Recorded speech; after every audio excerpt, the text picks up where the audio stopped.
So hello, good evening, good morning sa lahat ng makapanood ng video na to, itong podcast na ginagawa namin. So anyway, I'm Billy and isa po ako sa creator dito sa Bicol. So yun. So thank you so much James sa pag-invite sa akin dito sa podcast mo ito, James Talk. Oo. So yun, So, it's my bali, privilege na ma-invite dito sa ayun, so thank you sa podcast mo. pag-attend. So ngayon, So bali, anong ginawa mo in the whole day? ngayong araw, kumbaga ang ginawa ko ngayon, marami akong content na ginagawa eh. Marami akong video na sinut, nag-edit ako ng mga video, nag-formulate ako ng mga ideas. Para next coming days, meron ako mga podcast na gagawin, mga video. So Saka para mga post. magka-idea sila, anong ginagawa mo right now? Right now, aside sa pagiging content creator, pag-post ng mga content, paggagawa ng mga video, edit, at the same time, in the other side, meron na akong business, negosyante din tayo. Kumbaga, nag-network din ako. Yan. Online business. So bali guys, para magka-idea kayo kay Billy, okay, isa sila sa mga business partner ko dito sa Albay. Okay, all the way from Mindanao pa yan. Okay, so eto, tatanungin natin siya syempre kung ano yung background niya din and at the same time, kung saan siya galing. Okay, yun Billy, bali, gusto ko lang din malaman, kung saan ka magaling, anong family ba ang pinagmulan mo? Mayaman ba na mahirap na family or saan ka galing bago ka napunta dito din? Yun.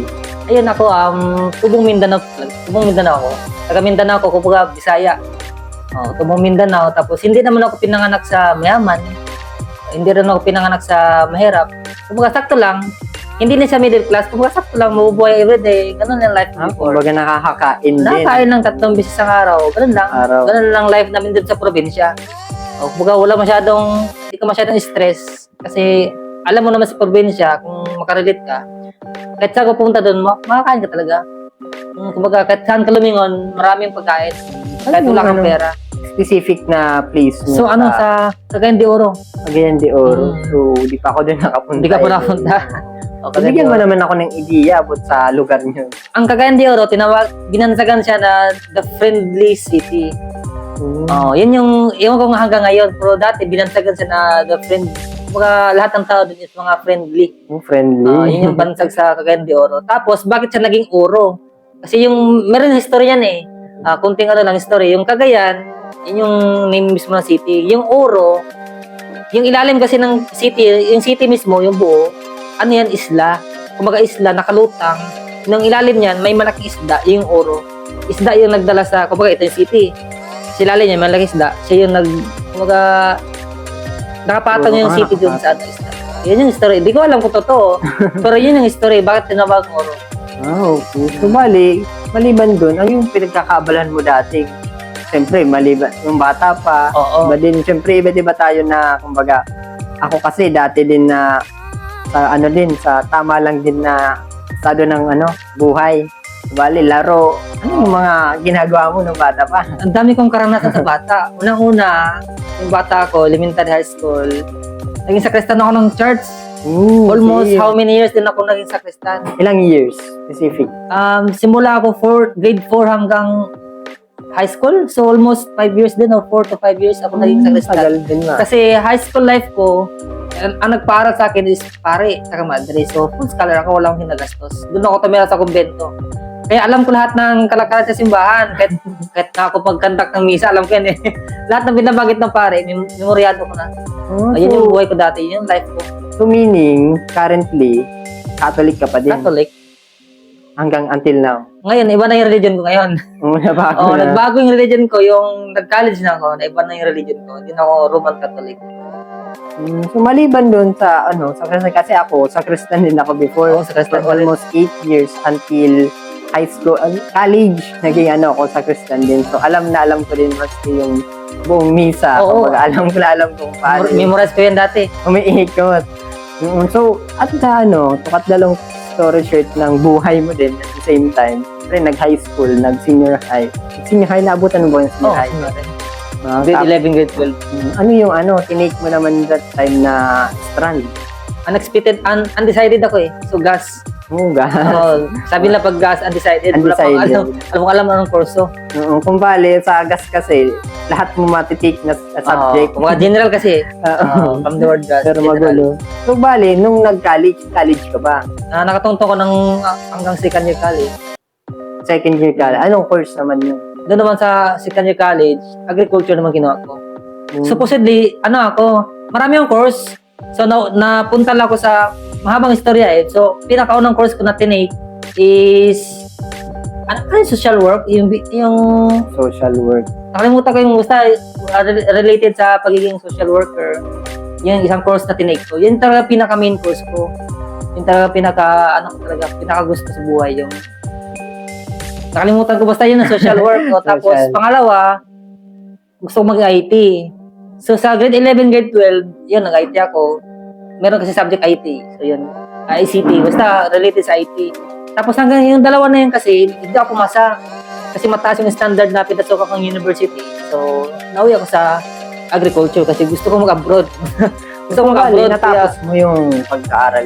Hindi ko natapos. Hanggang si Kanya College kasi pandemic that time. Undergrad ka pala. Undergrad ako. Ano yung nakapag-decide sa'yo? Nag-work ka ba? Nag-work ako. Hindi ko ginusto mag-work. So, decision ng mama ko na mag-work ako. Decision ng mother mo. Ano ba yung work ng mother mo? Ano siya eh, nasa office, kumbaga HR ng isang company na malaking company dito sa Luzon. Sa anong lugar? Sa Maynila. So, bali, taga Mindanao ka, tama? Oo, taga Mindanao ako. Pumunta ka Manila. Pumunta ako Manila para kinuha ko ng mama ko yung short. Kinuha ko ng mama ko ng trabaho. Kamusta naman yung kumbaga, relationship mo with your parents or with your mother? Okay naman, naintindihan ko naman sa that time kasi tambay na rin ako kasi pandemic na nga. So, online class, hindi ako makasabay kasi unang-una, wala akong gadget na maganda. So, mahirapan ako mag-online class. Sabi ko, hinto muna ako pag-aral. Tapos that time, wala mang offline na work kasi bawal lumabas. So, doon kasi sa pinasukan ko is, stay in. Kumbaga, pwede siya doon. Kaya kinuha ko na mama ko instead na magtambay, sayang oras, mag-work ka na lang dito. So, wala akong magawa. Pumunta ako ng Manila. Pero yung relationship mo, yung samahan niya, okay naman? Okay naman, wala nang problema. How about your father? Okay naman din. Okay naman din. Okay naman. Still alive yung dalawang parents pala. Maganda yung connection namin. Until now. So ngayon, currently, ilang taon ka na? Ngayon, 24 na. Magka-idea. 24 years old na ako. 24 years old. Oo. And then, how many years ka na nag-work? Almost 3 to 4 years akong naging empleyado rin. Empleyado? Bukod yun marami pa akong work before, yung high school, naranasan ko maging construction worker. Kumaga, sideline ba, habang walang work, naranasan ko yan lahat. Buat-buat. Sabi na, ang pet ko, puro nakakabuhat ko ng isang sakong simento. Kayong buhatin dati, iwan ko lang ngayon. Yan, naranasan ko yan. Tapos, naranasan ko rin mangisda. Kasi tabing dagat yung bahay namin sa Mindanao eh. Mangisda ko, gigising ako madaling araw, ito ng laot, mangisda. So, bali, naranasan mo iba't ibang. Kamusta yung experience? Makikukumpara mo ba sa pagiging estudyante and pagiging empleyado? Gaano kahirap? Mahirap. Sobrang hirap. Kasi sa part ko, yun nga, hindi mo na ako lumaki na mayaman. Yung parents ko dati, yung wala pa silang work, hirap talaga din kami. Naranasan ko talaga lahat ng hirap. Yung kumakain ka na, kasi nala yung ulam mo. Danas ko yan. Same din. So, bali, as a empleyado, kumbaga, yung experience mo sa pagiging empleyado, ilang years? 3 years, di ba? 3 years. Kamusta naman? Meron ka na bang napundar nun? Actually, meron akong napundar. Pero at first, hindi ko talaga ginusto magtrabaho kasi gusto ko magtapos pag-aaral eh. Doon sa field ng work namin, ako yung pinaka-bata. Kumbaga, hindi ako maka-adjust sa pagiging empleyado. Hindi ko talaga, bago din. Napilitan na kasi ako mag-work eh. Hanggang sa nagustuhan ko na, kasi kumita ng pera eh. Gusto ko na. Sige, isa pa nga, gusto ko kumita ng pera. So hanggang na-love ko, umabot ako na 3 years. 3 years. Oo. Tapos, yun napundar mo. So, anong mga hilig mo? Kasi, syempre, as a empleyado, syempre, meron tayong mga hilig na gusto natin mabili. At the same time, nakuha mo ba yun? Napundar ko sa pagiging empleyado ko, nakabili ako ng gitar. Kasi music, ako eh. High school life ako, nagbabanda ako. Dati yung... May pangalan ba yung banda nyo? Nakalimutan ko yung pangalan. Dalawang banda na nasalihan ko kasi. School lang or sa labas? Local lang yun, local. School lang local. yun, local. Bat of the band school, yan. Nagigig Tapos, din kayo? Hindi naman. Hindi naman. Pupunta lang sa mga lang, tuwad lang. Jamming-jamming lang. Jamming. Oo, Kumbaga, jamming lang. part Sa ng- school, pag may event, kami tumutugtog ng mga event sa school. Sa kami lang mayroong banda eh. Yan, nakabili ako ng gitara ko. Nakabili ako ng piano. May sa piano eh. Nakabili ako ng mga record. Actually, meron ako recording studio sa sa Maynila. Iniwan ko lang ngayon. Gusto ko sana ibenta yata eh. Pero iniwan ko doon lahat ng mixer, lahat ng mga branded na speaker, amplifier, lahat. Pinimplito ko talaga. Pati yung studio na pandikit sa bubong, yung soundproof na, Kompleto ka pala ano nun. yung tawag niyan? Yung pangtanggal ng, echo. Yan, pinimplito ko yan. Ginastusan ko talaga yan. Amplifier. Meron. Kompleto ka pala sa mga... Nakabuo ko ng isang studio, yung, talaga yung pinagrapan. Kumbaga, wala akong savings kasi nilaan ko lahat sa, Kumbaga, sa binuo ko yung studio. Merong maliit na kwarto sa bahay. pagiging empleyado mo, doon lang nakalaan lahat. Ayun lang, kasi binata pa naman ako eh. Nagbibigay din ako ng suporta sa mga kapatid ko, pakunti-kunti. Kumbaga yung iniisip ko lang din, yung present na mangyayari. Oo, sa akin lang, wala. The future. Wala pa ako dun Wala dati, pa. wala pa akong ganung mindset na yung future. Wala, kasi ibang utak ko dati, utak empleyado lang. May sahod 15-30, okay na. So, kailan ka namulat na sa totoong realidad ng buhay? Kasi iba talagang sa, alam mo yun, sa pagiging empleyado, kung ano lang yung given na gusto nila, is yun talaga yung pinag-iipunan nila, like mga bahay, kung paano ka namulat dun sa, mindset, proper mindset din, and at the same time, sa business din. Ayun, ang gandang tanong. Namulat ako sa gatong utak empleyado. Ganun kasi na dating mindset ko, nabago yun. Kasi may ginawa din akong bago sa sarili ko. Kumbaga, binago ko yung routine ko. Binago ko yung... Ako mismo, binago ko yung sarili ko. Madali ba? How Mahirap. is it? Mahirap kasi ang unang-una na mahirap dyan is kumbaga lumabas ka sa comfort zone mo. Zone mo. Pinalitan mo yung mga friends mo. Hindi naman literal na pinalitan. Kumbaga, Ano yun, nagpa-push sa'yo, bakit mo ginawa yun? yun, kasi meron ako nakita isang kumbaga opportunity na doon tinuturo lahat, proper mindset, proper yung personal development. Well, nag-work ka nun. Nag-work ako that time, nakita ko sa online yung opportunity na yun. Share sa akin, sabi ko, ang ganda niyan. Gusto kong ganyan na, kasi ang nag-share sa akin dati, estudyante nga lang siya. Pero kung grabe na mag-isip, daig pa ako, di ba? Daig pa ako. So, gusto ko rin ng ganyan. So, yun, pinakinggan ko siya. Ang ganda ng mga teaching nila, ang ganda ng mga tinuturo nila, mindset, personal development, di ba? Tapos exposure sa karamihan. So, yun, natumbok ng opportunity na yun, yung laman ng puso ko, gusto ko, ganun. Kaya hindi ko na pinatagad. Ginrab ko until pumunta ako ng Bicol. To cut the long story short, nag-resign ako sa work. Dito na ako na-mold. From Mindanao ka o from Cavite? Cavite ba yun? Manila. O Manila. Pumunta dito sa Bicol. Pumunta ako ng Bicol. So, gaano ka-importante yung personal development sa sarili? Napaka-importante ng personal development. Kasi, Bakit? Bakit? Kasi kung wala kang, kasi kung mag-i-stay ka lang dyan sa kung mag-i-stay ka lang sa situation mo, wala talaga mangyari sa'yo. Pero kung pipilitin mo yung sarili mo na mag-grow ka, lahat kung may pangarap ka sa buhay, kung may gusto kang goal sa buhay, kung magle-level up ka, magle-level up din yung lifestyle mo, magle-level up din yung goal mo. So kailangan sa sarili mo pa lang may growth na. Kumbaga sa isang yung halaman, nagtanim ka ng mangga. Kung hindi mo papalakihin yan, hindi mo mamunga yan. Pag-i-still na sa maliit. Kaya kailangan mo mag-grow para magka-resulta ka. Ang lalim nun Yun. So, parang tinulad mo sa isang halaman. Ganun talaga. Kung talagang Diligan mo ng fertilizer.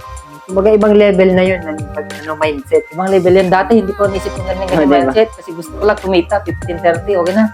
Tapos inuman doon. Marami akong bisyo dati eh. Oo, Oo. di ba? So, yung bisyo mo yun, tapos yung inumin mo yun, paano mo yun na kumbaga, napalitan yung mga friends mo? Inaway mo ba? Yun talaga pinakamahirap na part sa akin. Inaway mo ba yung friend mo? Hindi ko naman inaway. Actually, tinago ko sa kanila. Hindi na alam na meron akong, hindi ko sinabi sa kanilang plano ko na mag-resign. Kasi baka, alam mo naman, mga negative. Oo. advance kasi mag-isip that time eh. So, pag sinabi ko, baka anong sabihin nila. So, mahirap talaga. Kasi, comfort din mo yan eh. Tapos, yung rest day mo, mag-inuman kayo. Leo. Ganun talaga. So, expected ko na pagpunta ko dito, hindi ko makagawa yun. So, siyempre, yun yung kasiyahan ko eh. Pero, ang inisip ko that time, kung wala nga akong gagawin bago, ito, kakapanood ko ng training. Wala pa ako dito, nanood ako ng mga training. Kung wala akong gagawin bago sa sarili ko, walang talaga magbabago. Kaya pinilit ko yung sarili ko na meron talagang gagawin na bago, although na mahirap. Siyempre, mga friends mo, nanibago sa'yo, di ba? Oo. Lahat sila. Nila. Ano yung say nila about sa'yo? Ano sila eh, kumbaga, hindi naman sila totally negative. Kumpara, yung tantyaw sa Tagalog. Oo. Parang ganun, kinakantyaw ka nila, ganun ba, mayaman ka na, parang ganun, negosyante ka na. Pero, parang insulto pa Parang kinda. insulto. Okay lang naman sa akin, wala na problema. Kasi, sa kanila mo yun eh. So, gaano kahirap? Hindi naman.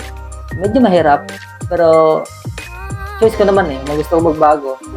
Tapos, dahil doon sa kanila, isa din sila sa naging motivation ko na papatunayan ko sa kanila na maging successful ako sa life. Ayan. Kung bali, yung mga circle of friends mo, tulad mo rin before. Kasi hindi mo naman pati nabanggit na yung circle of friends mo, okay ba yung life nila? Ayun din, isa din yun sa factor na dati hindi ko pa naisip to. Kasi ang circle of friends ko, ano lang, simple lang din, empleyado. Pag may sahod, wala pa nga sahod, ubus na. Ano? Nag-iinom, tapos naubos lang yung pira sa wala. Kasi di bibiruin mo. In short, hindi naman sila naging successful. Marami yung kasama doon na matagal na sa work, yung iba doon na tumanda. So, ganun pa rin naman. Sabi ko nga that time, first time ko kasi mag-work, first yung work na malakihan, sabi ko sa sarili ko, ito na yung first and last work ko. Totoo naman talaga, first and last work ko. Kasi wala na ako doon, yun yung first and last work ko. Iba pala yung situation na binigay sa akin ng pagkasabi ko, first and last work ko. Kasi that time, ang inisip ko, first and last work ko, dito na ako tatanda, dito na ako mag-resign. Dito na, ito na yun. So, iba pala yung binigay sa akin ng first and last. So, about sa sa friends mo, yun, medyo mahirap. About sa parents mo, kasi madami tayong, siyempre, alam ko naman na marami kang kakilala, marami nakasuran na tao sa'yo, maliban sa friends mo. Kamusta naman yung mga feedback nila, like mga relatives mo? Sa akin, unang-una sa akin, mad lang talaga. Parents ko talaga. Parents. Especially Mahirap mama yun. ko. Kasi yung mama ko, yung nagpasok sa akin sa kumpanya na yun, HR siya. Siyempre, may siya eh. Kumbaga, siguro nahiya siya. Kumbaga siya yung masasabi niya sa mga kasama niya, anak mo ba't resign, di ba? Parang nahiya siya sa part niya. So yun, siya yung una na humadlang sa akin na ayaw na pumayag na mag-resign ako. So, siyempre, at first, pinagbigyan ko siya na, sige, bigyan kita ng ilang months. Decide ako ulit. Until na, kapag decide ako second decision ko, yun na. Sinuportahan niya na ako. Sige, kung ano yung About sa maging father decision mo. Yung father ko, wala namang problema. Go with the flow lang naman yun eh. Yung mama ko lang talaga. Pero mamas boy ka o father? Mamas boy ako. Mamas boy. Madalas kang kasama mo yung mother mo. Madalas. How about your siblings? May mga kapatid ka ba? Yung kapatid ko naman, yan din isa sa factor na inisip ko. Kasi pag mag-resign ako sa work that time, syempre, sinusuportahan ko sila eh. Ibig sabihin, mapuputol yung... Panganay ka? Panganay ako. So, ibig sabihin, mapuputol yung support ko sa kanila kasi mawala ko ng trabaho eh. Tapos punta ko dito, hindi ko ba alam anong mangyari. Kasi nakita ko lang vision. So, ang in-explain kasi ako dito, negosyo, hindi makikita ng 50-30. So, wala lang. Tinuloy ko lang. Sabi ko, ngayon lang naman to.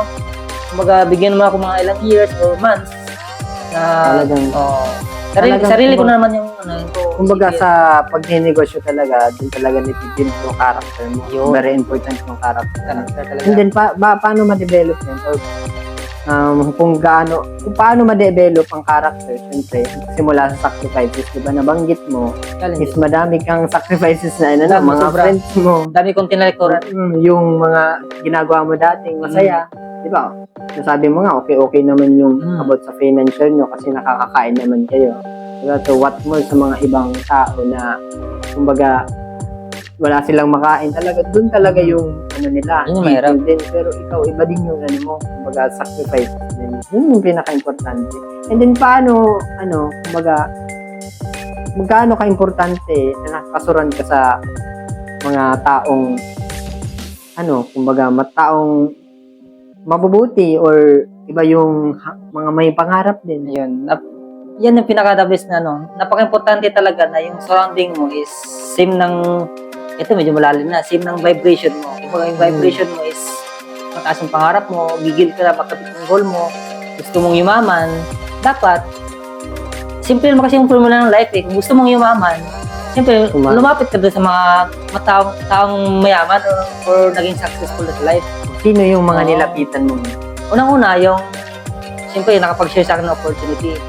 Kasi unang-una, tinignan ko siya, background check ko muna siya. Ano bang, kung pakikinggan ko siya, titingnan ko muna yung ano niya, credible ba? Siyempre. O, matuturuan mo ba ako dyan? Mag-guide mo ba ako ng maayos? Tapos kumikita ka na ba? So, lahat naman nakita ko, so, ibig sabihin, credible tong tao to. Sino yung mga tinitingala ng mga, siyempre, may mga tinitingala pa mga business owner or mga nagbi-business din na successful, right? No? Kaya ganyan ka rin mag-isip or mindset mo na bago din. Unang-una, hindi pa ako nag-Bicol, pinapanood ko si Mentor Joseph Lim. Kilala mo si Mentor Joseph Lim. Tapos, lahat ng top earner ng M-Global. Yan, top earner, sila Albert Jasma, yung mga malalapit mag-top. Yan, sila pinapanood ko dati, sila Louis Gaston. Yan, sila RDR, hindi ko pa nakilala yan dati. Ngayon ko lang nakilala yan. Ngayon na lang yan dito. Pero pinakauna talaga, bago pa na si Mentor Joseph Lim ko nakilala, Mentor Albert Jasma na yung pinaka-idol ko. Saka ko nakilala si Mentor Joseph Lim. Kumbaga, Mentor Joseph Lim pa lang kasi karamihan kilala na naman natin, lalo especially dito sa Bicol. Oo. Diba? Doon pa lang sa mga salita niya, madami ka na matututunan para sa buhay kasi siya yung mga ina-explain niya na mas madali para mas maintindihan ng karamihan. So, ano yung pinaka natutunan mo din sa mga sinasabi niya? Ano sasabi Sa niya? mga napakinggan mo? Actually, marami. Pero ang gusto kong i-share is yung word na sa Tagalog tuloy-tuloy man lang. Kumbaga, lahat ng about more on challenges kasi yun eh. Kumbaga, kung gusto mo ng bago sa buhay, ayun nga. Tapos, yung pinaka-tumatak sa akin, love mo yung failure. Kumbaga, hindi daw natin kalaban yung failure. Kakampi natin yung failure. Kasi pag wala yung failure, hindi natin makakamit yung success. Kumbaga, ayun, ano yun eh, isa sa recipe. Kumbaga, para isang isang ulam, pag may kulang na isang recipe dyan, hindi makumpleto yung lasa. Kaya para makamit mo yung tamis ng successful success, dapat lagyan mo ng failure. Kung gaano ka-importante sa buhay yung failure na, kumbaga, iniisip ng karamihan, basta nag-fail, talagang negative, di ba? So, parang, ano naman tong buhay na to?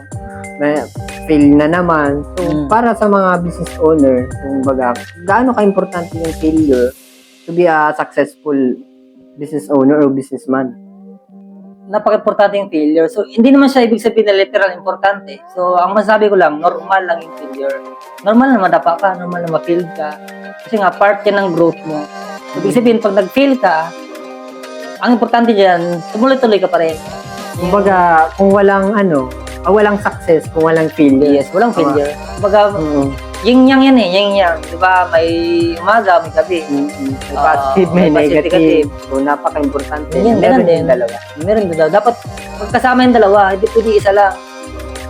Yun yung Maliban formula. yun, siyempre, dami mo nang natutunan about dito sa negosyo natin, dito sa Bicol. So, gaano ka-importante naman yung law of attraction o naniniwala ka ba dun? Oo, sobrang naniwala ako sa law of attraction. May cases ka na ba na may nangyari sa iyo? Maraming beses na. So, pwede mo makwento kahit isa. Oo. Ito na lang in general, law of attraction kasi, naintindihan ko siya, hindi ka lang basta mag-attract. Dapat, binabibrate mo rin siya. Kasi meron kasi yun eh, bisa, di ba, marami na tayong mga experience na, tawag yan, training or mga module na napakinggan. Ang law of attraction saka law of vibration, magsama yan. Tapos, yung law of attraction mo is only 1%. 1% na yung attraction. Tapos, the rest, 99 is vibration. Kumbaga, kahit anong attract mo dyan, kung hindi mo naman in-execute, wala rin useless. Kumbaga, attract and action. Action. Sige, kaya nga may attraction. Action. Tapos, yun nga, vibration. For example, simple lang, kung gusto mo maging successful sa buhay, tingnan mo yung sarili mo, ang daily routine mo ba, yung ginagawa mo, is related pa sa pagiging successful. Kumbaga, yung action mo dapat align din. Yun, align na align talaga. That's why yung vibration, yung papasok, yung dapat yung environment mo maayos. Maayos. Nasa right opportunity. Nasa tamang tao ka na Para oo, nasa tamang tao. And of course, para din yung ginagawa mo everyday is align talaga, hindi sayang. Ay, hindi Tama. naman talaga sayang actually. Kumbaga, shortcut na lang. Shortcut. Kasi meron namang nagka-guide. So, yun pala, gaano ka-importante na may mentors tayo. Napaka-importante na magkaroon ka ng mentor kasi unang-una, yun, nabanggit mo na, shortcut para sa'yo. Kasi yung mentor mo, hindi baguhan yan eh. Lagi natin, 20 years of experience, 30 years. So, meaning decades. Oh, decades of na experience yung naranasan niya. So, ibig sabihin, matutunan mo lang yan in just, one day, 2 days. Yung 30 years, hindi mo na kailangan mag-experience pa ng 20, 30 para matutunan mo yun kasi nandiyan yung mentor. Kumbaga, alam niya yung papatunguhan mo kung ituturo niya sa'yo, anong hindi mo dapat gawin. Kumbaga, shortcut na nga. So, gaano ka-importante yung nasabi mong routine? Ano ba yung routine ni Billy? Ngayon, routine ko ngayon, marami yung routine. Napaka-importante na magkaroon ka ng routine sa life. Kasi, yun nga, doon din nakabase yung, saan ka doon din nakabase yung goals mo. Kunwari, may goal ka na, tawag niyan, gusto mo kumita ng 50,000. Ano ba yung goals para sa'yo? Sa akin, yung goals ko, yung gusto ko ma-achieve. Goals. Like? Kumbaga, kasi madami dyan, kumbaga, goals lang nila, halimbawa, ganito, pero di nila minake it, di nila ginagawa. Kumbaga, goal lang talaga nila. Tapos, minsan, sinisisi pa nila yung nasa taas. Kasi din, isa ka nila binibigay. Gaano ka-importante yung goals? So, ano yung goals para sa'yo? Sa akin, yung goals, yun nga, yung gusto mo ma-achieve sa buhay. Yun yung para sa akin, yun yung goals. Yung gusto mo ma-achieve sa buhay. Kung gusto mo ng kotse, yan, isa sa goal mo, tapos tatrabuhin mo rin. So, that's why dapat may routine talaga. Mayroon routine. Naka-align palagi yung routine mo dun sa goal mo. Ano yung magbigay ka ng ilang ginagawa mo everyday na daily Ako, ito na lang. Kasi gumagawa ng content. content? Goal ko, kunwari, Sunday ngayon, goal ko this week, makaproduce ako ng 7 na video. Everyday may isa. 7. So, ang gagawin ko, syempre, unang-una, mag-shoot ng video para mayroon ako. Tapos, maglalagay ako ng time na mag-edit ako ng video. Tapos, dapat may routine ka. Dapat may schedule ka rin na proper schedule. Ako kasi, kunwari, umaga pa lang, nag-iisip na ako ng topic na ngayong araw na anong content gagawin ko para pagkagabi, pag-shoot ko, meron akong topic agad. Ganun yung routine ko sa pagko-content. Nadi-display na mo din pala yung Display na. So, ano yun? Hindi yung kamot mo lang. Gaano ka-importante ulit? Usapan natin yung disiplina. Importante yung disiplina. Kasi, doon ka rin talaga matututo. Kasi pag kamot mo lang, pag-isip mo sa umaga, di mo alam yung gagawin mo, wala, nasayang oras mo. Pag may disiplina ka, mababudget mo yung time mo, marami kang time na masisave. Kasi pag kamot mo ka, ano kayong content gagawin mo ngayon? Maubos yung oras mo kakaisip. Di ba? Hindi ka pa nakapag-shoot, wala ka pang topic, so sayang. So, mas maganda yung kumbaga naka-centralize lahat ng gagawin mo. Yan, naka-centralize. Anong disiplina yung ginagawa mo ngayon? Ilang hours ka ba natutulog?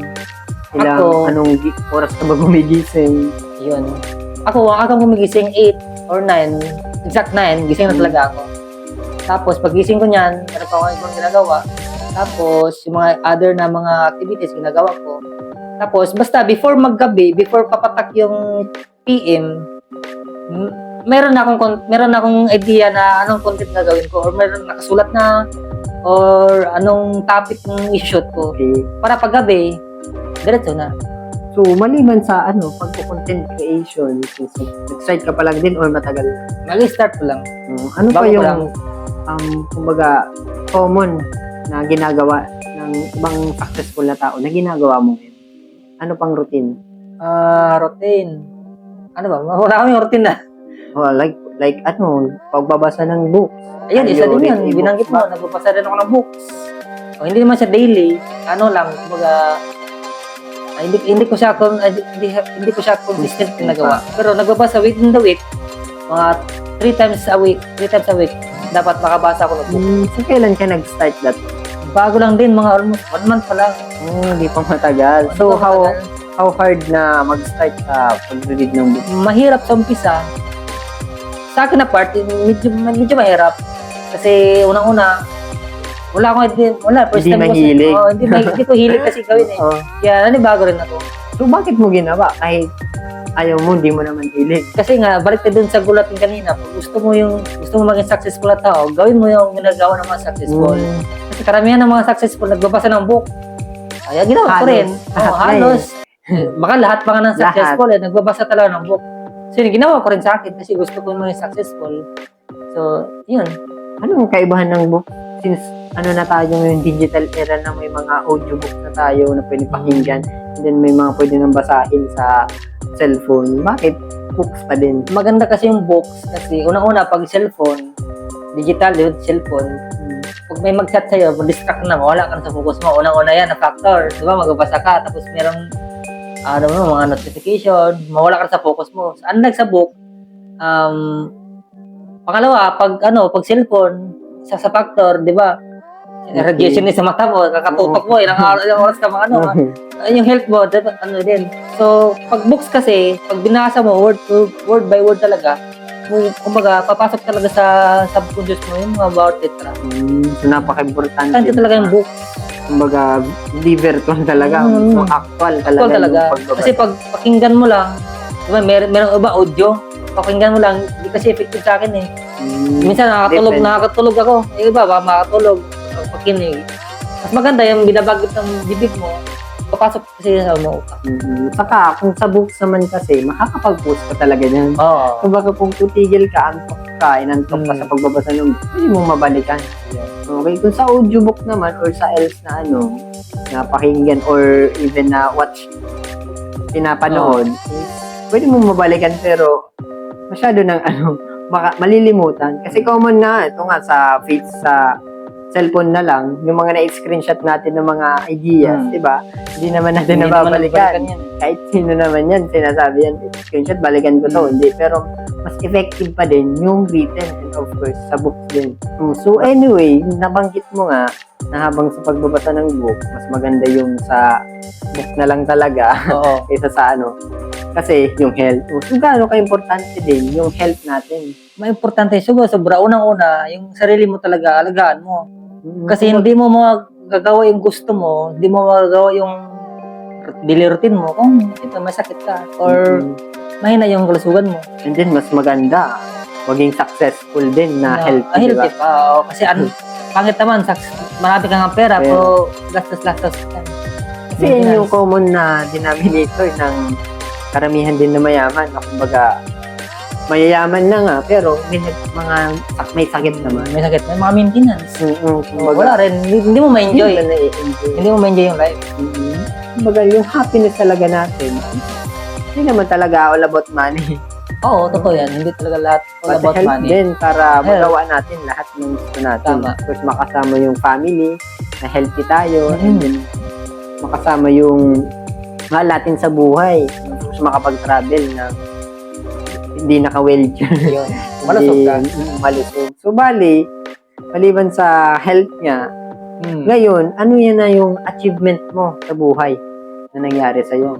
Kasi ang dami mo ng learning, ang dami mo ng knowledge about sa business nga. So, ano yung mga achievement mo ngayon na masasabi mo na naging achieve mo talaga? Yun. Na-achieve mo. Unang-una, linawin ko na yung achievement kasi may ibang tao kasi pag sinabi achievement, material na bagay. Pera agad, milyon, na ipundar. Yun yung perception ng ibang tao na achievement. Karamihan. Sa akin, ang achievement ko naman, simple lang. Yung point, doon pala sa turning point na nagbago yung mindset ko, yun, isa na sa achievement ko yun. Tapos nagbago yung personality ko. Priceless na yun. Yun yung priceless. Yun yung mga achievement ko na na-achieve ko talaga ngayon. Super na achievement yun. Kasi, kumbaga, dadalhin mo na yun in the long run. Yun, in the long run. Kasi ngayon, wala pa naman akong kotse, wala pa akong milyon. Pero, alam ko naman na doon din pupunta. Pero, yung turning point na nagbago buhay ko, nagbago yung mindset ko, personal growth ko, nagbago yung routine ko, di ba? Namulat doon, yung namulat ako sa totoong buhay, yun yung pinaka-the best achievement sa buhay ko. So, from empleyado to a business owner or a business mindset. Diba? Kumbaga, dito kasi sa negosyo, hindi mo pa nakukuha yung bagay, talagang ramdam mo na na ramdam. makukuha mo ay nakuha mo na mismo. Diba? Yun yung ano natin, yun yung advantage natin, especially yung may mga mentors. Yan, talagang bonus na yun, di ba? Bonus na. Kasi dito sa community din natin, talagang ano sila, all out din sa pag-guide. Diba? So, maliban dun sa mga mentors natin, sa naging achievement mo, ano yung masasabi mong na nagawa mong di mo malilimutan na nagawa mo sa buhay mo na masasabi mo sa sarili mo na tama yung ginawa mo. Kumbaga, tama yung napili mo. Ano yan, dito na sa Industry or current journey. life ngayon. Oo. Sa akin, ang pinaka hindi ko makalimutan, yung pinaka, anong tawag, yung pinaka the best na decision na ginawa ko sa life Decision making. is Yun. yung point, yung time na nag-decide ako na magbago yung buhay ko. Yun yung pinaka sa akin, hindi ko makalimutan na dala-dala ko hanggang ngayon. Kumbaga, in general na. In general. Kasi yung time na yun, yung na-offer sa akin yung opportunity, kasi what if kung pinalagpas ko yun? Diba? What if kung sumabla yung decision ko doon? Pagka tinanggihan ko, wala ko dito ngayon. So, yun, yung decision making ko that time, yun yung pinaka talaga na hindi ko makakalimutan. Kumbaga, subok-subok lang talaga sa Subok-subok buhay. talaga, sugal talaga. Pero di mo naman pinagsisisihan yung mga nangyari sa'yo before. O nagsisi ka ba na bakit di ko agad nakuha itong opportunity? Eh, hindi ko naman din pinagsisiyan. Kasi, yun nga, everything happens for a reason naman. Nangyari lahat yun, may rason naman. Kumbaga, pinag-prepare ka lang doon para Pwede rin, pinipre ka lang para sa next na journey mo sa life. So, what if at age ng minor age, like 18 below, nakita mo na to, Siguro, ang layo-layo na ngayon. Kung nakita ko to ng maaga, so yung mga 18 or 13 years old, 14, Oo. siguro successful na ako ngayon. Kumbaga, sumagi man din sa isip mo na, kumbaga, dapat nakita ko to nung bata pa ako, dapat ganito. Ano siya, Sumagi ba yun? pumipitik pa rin sa utak ko, sa feeling ko na dapat dati ko pa nakita to para hindi ko na maranasan yung mga hirap na dati naranasan ko. So, wala ano lang. Pumitik lang sa utak ko pero hindi ko siya binanggit. Ano lang, tawag niyan, ano ko lang siya, kinonvert ko pa rin siya into positive way. Kasi kung hindi ko naranasan lahat ng hirap na yun, doon ako na-mold eh. Doon ako na-mold yung pagiging tao ko. Kumbaga yun nga, preparation. Doon ako na-prepare, doon ako na-train para sa biggest next journey ng life ko. Kasi pag dumiretso ako dito, baka babalik din ako. Dapat, kumbaga walang shortcut. Kumbaga, akit ka ng hagdanan. Hindi ako pwede one step, tapos akit ka agad sa nakadulo. Dadaan mo lahat ng step. Kumbaga, makakarating ka, sabi niya, sa 1,000 miles kung hindi ka mag-start sa 1 miles. Ayun nga, naniwala naman ako sa yun, everything happens for a reason. Kasi kung hindi ko naranasan lahat yun, so wala rin. Doon ako na-mold eh. Kumbaga, wala ka pinagsisisihan na kahit konti na nagawa mo sa buhay mo. Wala akong sinisi. Wala akong pinagsisiyan na lahat ng nangyari sa akin before sa past life ko, in-accept ko na lahat yan. Na mangyayari talaga yan. Kumbaga, currently, ano yung life na meron ka ngayon? Are you happy ba sa ginagawa mo ngayon? Na-enjoy mo ba yung journey mo throughout the business? Ngayon, oo. Sobrang nag-enjoy ako sa ginagawa ko ngayon. At the same time, siyempre, masaya ako sa ginagawa ko ngayon. Oo. And then, until now, di ka pa umuwi sa inyo. Hindi pa ako nakakauwi.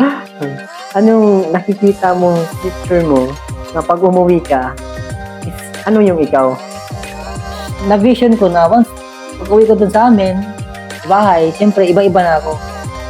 Kung iba-iba na, hindi in terms na marami ng result, marami ka ng pera, or Kumbaga sa mindset. O, ibang-iba na ako. So, very important. Sarili ko, yung development ko, yung pagkatao ko, yun yung gusto kong dalhin pag-uwi. Hindi ko man, siyempre, given naman talaga yung mga result. Pero ang gustong-gusto ko ipapakita sa kanila na once umuwi ako doon, ibang bilin na makikita nila. Iba na magsalita, iba na mag-isip. Iba na yung the way makipag-talk. Kasi, Iba na rin ito. na tagap lang na kwento. Kasi ako, di pa naman ako umuwi. Then, na nung umuwi daw sila, is iba na daw na daw sila makipag-usap sa friend nila. Parang tinatamad na sila pag hindi usapang business. Okay, gusto ko din yung ma-experience, di ba? Ako rin, Na, hindi ko pa na-experience. kumbaga, ibang level na yun. Ibang level Level na up talaga yun. Level up. Yun yung importante talaga. It's a priceless yung knowledge, skill natin na meron tayo ngayon. Kasi isang unang-unang sabi nga ng mga successful na tao, unang-unang skill is pagaling ka dapat magbenta. Oo, skill talaga. And then dito yan nade-develop sa community natin kung nasan tayo ngayon. Oo, Skill. sobra. Yung skill natin, given na yan kasi lahat naman ng tao matututunan given. yan. Pero at least ngayon, namold tayo sa business, sa sales, sales and marketing. So, yun na yung way. Kasi ano ba yung, anong gusto mo sa future mo? Are you still mag-build ka ba ng community dito or ng team? Or lalabas ka ba? Or mag-build ka din ng own business mo? Sa akin, hindi pa ako napag-isip na magtatay ng negosyo. Gusto ko mag-create ng laking grupo. Yun Under yung- our company. Under ang company. Gagawa ko ng community na kagaya namin kay Joseph Lim, meron siyang community na yun. Gusto ko rin yun. So, yun yung future na Vision vision na talaga nakikita mo, kumbaga long term. Long to term para na. sa'yo. long term na. Ang ganda vision yun kasi pati ako ganun din yung nakikita ko Oo. dito sa negosyo natin. Sobrang ganda and napaka-grateful kasi napunta tayo dito. And then I know naman kaya tayo napunta dito kasi kumbaga may purpose siya. Kumbaga minold tayo sa mga experience. Kumbaga deserve natin. Deserve. Kaya binigay agad sa atin yung opportunity kasi madami naghahanap sa labas ng opportunity. Kaso nagustuhan nila pero walang pang puhunan din. Oo. And of course, yung iba di talaga naman committed or dedicated sa una lang. Pero tayo, nabigyan tayo, kumbaga tayo, sa marami sa family natin, relatives, pero tayo yung nandito. Kasi bakit tayo yung nakikitaan din nila na nakikitaan ng nasa taas na kumbaga kaya natin sa family. Tayo yung kaya, kumbaga tayo yung nakakaintindi sa kanila. Di ba kasi iba naman talaga yung environment o iba yung mindset ng ating family. Ano masasabi mo din? About sa mga mindset ng kasi mga ano sila Pilipino. O Pilipino na lang kasi in general na. Ang mindset ng family natin, dapat papaaralin tayo para makapag-aral, makapag-trabaho. So lumaki ka din pala dun sa kasabihan na yun. Oo, lumaki rin ako na gano'n na mag-aral ka Aral mabuti. mabuti and pakatapos Kaso nga lang, hindi mo ako nakapagtapos. So, yun. Ano kasi yun yung programming before. programming. Kasi yung mga mama at papa natin, siyempre na-program din sila sa mga lolo natin. So di Sa mga nila kasalanan. Napamana sa atin. Kaya yun yung gusto natin putulin. Kaya meron tong opportunity na to na pinamulat sa atin na hindi totoo yun. Kumbaga possible talaga na yumaman kahit nasa... Ang dami ng yumaman na hindi nakapagtapos ng pag-aaral.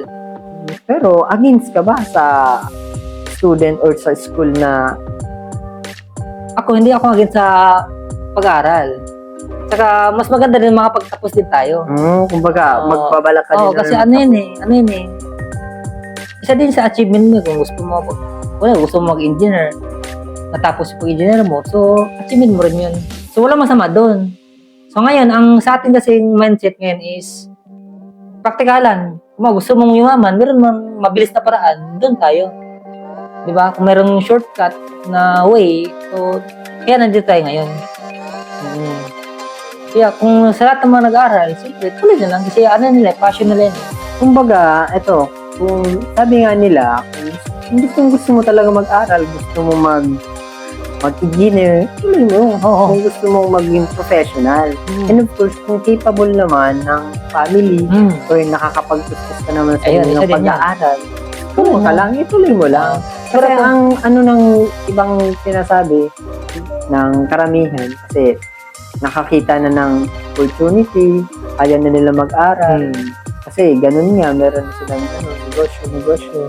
So, iba naman yung situation kasi natin na. Tama. Na kumbaga, yung situation ko that time is hindi naman kaya, capable ng family na makapag-aral. And at the same time, hindi ko din gusto yung course ko. Kaya I decided talaga at my own na mag-stop ng pag-aaral. So, yan yung cases mo na nag-aral, hindi ka talaga mag-aaral, ayaw mo talaga. Kasi ang dami mo na-pick na course eh. Dami nga. Kumbaga, hindi para sa'yo. Hindi talaga para sa akin. Kasi, para sa'yo, siyempre, siguro nandun ako sa pag-aaral ngayon. Kahit anong take ko ng course, ilang course na ata na ano ko na gustong ano yun, pero wala talaga. Nawit ako sa pagiging empleyado. Napunta ako sa pagiging empleyado, tapos yung pagiging empleyado, hindi din para sa akin. Kaya nandito ako ngayon sa opportunity. And then, yung, matalino ka ba sa school? Kamusta yung grades mo? Sa akin, hindi ko masabi matalino ako. Hindi ko masabi na hindi ko matalino. Average. Sakto lang. Kayang-kaya lang sumagot. Yun na sa akin. Masipag ka din pala sa Oo, school. kasi elementary, grade 1 to grade 6, siyempre, honor student ako. Ano yan, consistent, second honor ako lagi niyan. Elementary. Elementary yon. Tapos high school, medyo bumaba. Hindi na, napaparkada na. Nawala sa focus. Yun. Tinamad-tamad na. Tinamad-tamad. Kasi common yun sa mga student, Oo. tamad. Kasi karamihan kasi, ito pa sinasabi, nabilib ako sa mga student working student na biruin mo nag-aaral nagtatrabaho para matustusan yung pag-aaral. Bilib ako. Yun talaga, Diba? masisipag talaga. And then, yung iba naman na, syempre, mga mayaman, naka-private, okay naman yun. Hindi naman nila yung kasalanan. Oo. Swerte pa nga nila, di ba? Kasi nandun sila sa family. Pero yung mga nag-aaral, nakamuat ni, ano ba to? Na nag-aaral lang ng, wala lang, nag-aaral lang. Pasok para Oo, manghingi ng baon. Wala silang clear na goal sa buhay. Kumbaga, So, kumbaga ano lang, decision siguro ng family nila, aral lang. mag-aral. Tapos hindi pa malinaw sa kanila, ano ba yung pupuntahan nila. Yun yung kumbaga, mamulat ka na din Yun muna yung sa tunay na mamulat ka buhay. sa buhay. Kasi ang kaalaman kasi ng karamihan, ito sa lang din, sa una opinion, kaalaman ng karamihan na once you graduated sa college, is tapos na yung life. Kumbaga natatapos na din yung Isa din yan. pagsubok. Yun yung programming din natin. Okay, so hindi, na-realize ko na which is once na makatapos ng pag-aaral, nag-start pa lang yung tunay na buhay. Yung true Yan reality. pala magsisimula yung journey ng buhay. Tapos kung napanood mo na yung Hunter x Hunter, Hindi ko pa napanood. hindi pa. Anime, ang ganda nun. Anime na yun. Kasi dati, since anime, siyempre na-enjoy ko lang yun. Pero inulit ko yun, naintindihan ko yung lalim ng meaning. Which is yung aura natin, yung energy, tapos totoo pala yun, nangyayari yun sa tunay na buhay. Vibration, nangyayari yun sa tunay na buhay. Meron kasi dun sa At ang pinaka na ko dun, yung challenges, yung level of challenges nila. Kasi nag-exam din sila, kumbaga yun din silang pag-aaral nila. Nung nakapasar sila Gon and Killua, nakapasar sila dun sa Hunter exam. I-skala nila, tapos na. Pero dun pala magsisimula yung tunay na exam. Tama. Dun palang, parang buhay lang. Pagkala natin sa pagka-graduate natin, tapos na. Tapos na. Yun yung akala ng iba. Pag nakapagtapos ka na, okay na. Kaya, nung naranasan ko din magiging empleyado tulad mo, naging gasoline boy ako before, talagang namulat ako, ganito pala kahirap magiging empleyado. Ganito pala ginagawa ng magulang natin.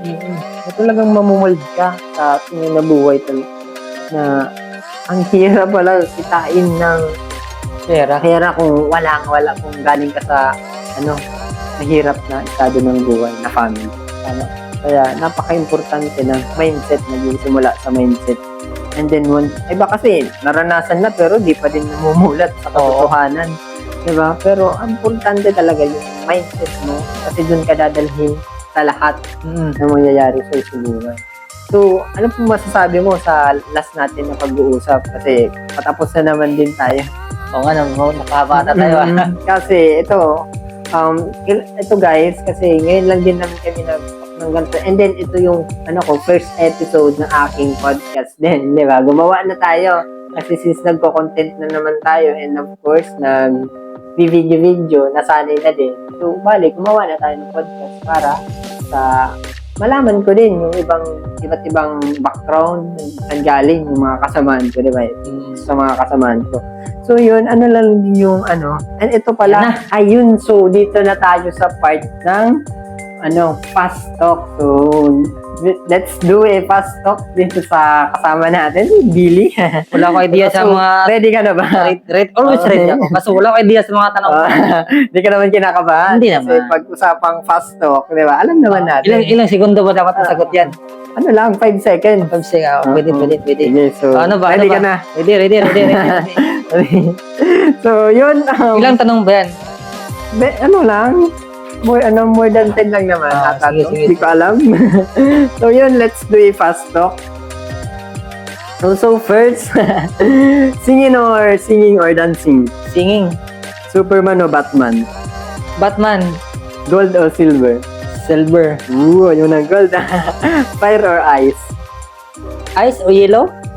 Fire Doon or ako sa ice? fire. Fire. Oh, fire. Straight hair or curly hair? Straight Kulot. hair. Straight. Straight. Fruits or vegetables? Vegetables. Vegetable. Vegetarian. Luzon, Visayas or Mindanao? Siyempre Mindanao. Taga Mindanao ako eh. Proud Mindanao dyan. Pandas or beers? Panda. Ugaling gusto mong baguhin sa'yo? Ano? Ugaling gusto mong baguhin sa'yo? Pag-token. Okay. No, gusto ko din yun ha. Lips or cheeks? Lips. Oily. Nakailan ka ng lips? Last time you lied. Ano? Last time na nagsinungaling ka. Hindi ko na matandaan. Hindi mo natandaan. Siguro matagal na. Wala pa ako dito. Ngayon? Ngayon, Hindi. siguro meron mga slight. Yun. Ngayon pa lang, kanina. So, magpapakasal or magkakaanak? Papakasal mo na. Sure ha? Worst unforgettable experience you did? Unforgettable Yung experience. hindi ko makalimutan na Worst, experience. worst. Hinabol ako ng aso. Ilang aso? Isa lang naman kaso yung takbo ko siya halos mululod na ako eh. Yung tipong yung kabaka, bibilis ka talaga. Tapos yung chinas ko naiwan na. So anyway, ito last na sex or chocolate? Chocolate na. Nagdalawang isip. Chocolate. Chocolate. Chocolate. So yun na naman guys. So thank you so much sa mga nanood ng ating podcast for this night. So, yun na naman. Ano yung message mo? Baka may mga ipopromote ka or baka Ayun. yung Facebook mo. Sige, pa-follow ka. May YouTube ka ba? Lahat ng social media meron akong YouTube. Kumbaga, ito na lang, Facebook name ko, or si James, ano lang siya, i-chat ko siya, i-send niya sa inyo, lahat ng account ko. Tapos i-follow niyo lahat ng video na ginagawa ko, lahat ng mga, nagpo-podcast din ako, nagla-live, lahat ng video, lahat ng vlog, lahat ng picture editing ko, supportahan niyo lahat yon. Tapos, yun, support lang. Ayun. So, thank you so much guys sa lahat ng nood ng aking podcast and see you to my next podcast.